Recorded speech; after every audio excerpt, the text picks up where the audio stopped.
Nikola Tesla का यह हथियार पूरी दुनिया को खत्म कर सकता था। 1930 के दशक में टेस्ला ने एक डेथ रे मशीन बनाने का दावा किया था, जिसे टेलीफोर्स कहा गया। ये कोई साधारण हथियार नहीं था। ये इतनी ताकतवर मशीन थी कि दुश्मनों के विमानों को हवा में ही गिरा सकती थी, लेजर की तरह दूर से हमला कर सकती थी और एक पूरा शहर तबाह करने की क्षमता रखती थी। टेस्ला का मानना था कि अगर यह तकनीक हर देश के पास आ जाए तो युद्ध हमेशा के लिए खत्म हो जाएंगे, क्योंकि कोई भी देश इसे इस्तेमाल करने की हिम्मत नहीं करेगा। लेकिन सबसे बड़ा सवाल ये है कि यह मशीन आखिर गई कहाँ? क्या इसे अमेरिका ने चुपचाप अपने कब्जे में ले लिया, या फिर यह किसी सीक्रेट लैब में आज भी छिपा कर रखी गई है? आपको क्या लगता है, क्या यह तकनीक सच में गायब हो गई, या फिर ये सब किसी बड़े प्लान का हिस्सा है?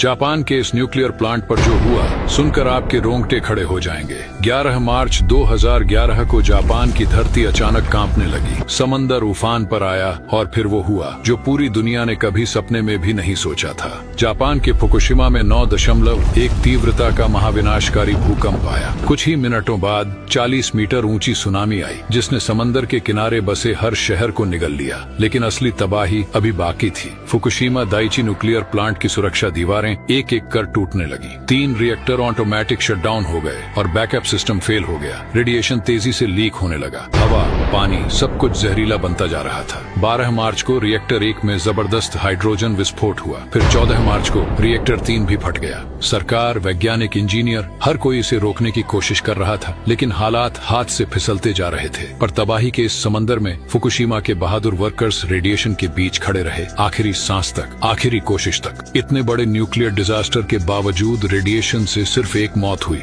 तो सवाल उठता है, क्या न्यूक्लियर एनर्जी कभी पूरी तरह सेफ बन सकती है, या ये एक टाइम बम है जो कभी भी फट सकता है?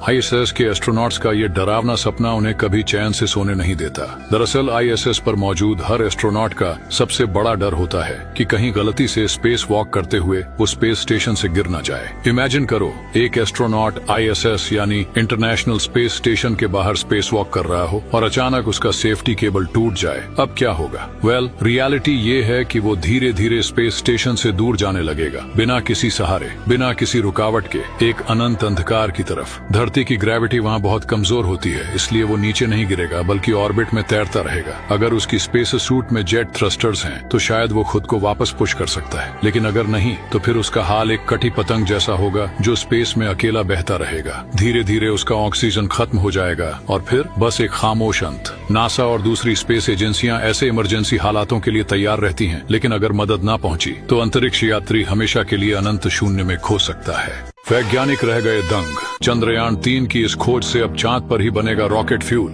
अगस्त 2023 में जब चंद्रयान 3 चांद के दक्षिण ध्रुव पर उतरा, तो वहां मौजूद शिव शक्ति पॉइंट पर अपने एडवांस्ड उपकरण की मदद से वैज्ञानिकों ने महीनों तक रिसर्च की। इस दौरान उन्होंने पाया कि चांद की सतह पर तापमान में बेहद तेज उतार चढ़ाव होता है। दिन में 82 डिग्री सेल्सियस और रात में -170 डिग्री सेल्सियस। लेकिन असली खुलासा इससे भी बड़ा था। इन चरम परिस्थितियों में भी चंद्रयान 3 ने मिट्टी में नमी और जमी हुई बर्फ के संकेत दर्ज किए, और जब वैज्ञानिकों ने इसकी गहराई से जांच की तो पता चला कि चांद के पोल्स पर पहले के अनुमान से कहीं ज्यादा बर्फ मौजूद है। यही बर्फ हमें चांद पर पानी ही नहीं बल्कि रॉकेट फ्यूल बनाने का मौका भी देती है। इलेक्ट्रोलिसिस के जरिए इसे हाइड्रोजन और ऑक्सीजन में तोड़कर हम वही फ्यूल बना सकते हैं जिससे रॉकेट उड़ते हैं। यानी चांद भविष्य में एक इंटरप्लैनेटरी फ्यूल स्टेशन बन सकता है। आपको ये प्लान कैसा लगा? इस गेंद से निकली रोशनी ने 20 से ज्यादा वैज्ञानिकों की जान ले ली। दरअसल ये है डीमन कोर, जिसे छूने वाला कभी जिंदा नहीं बचता।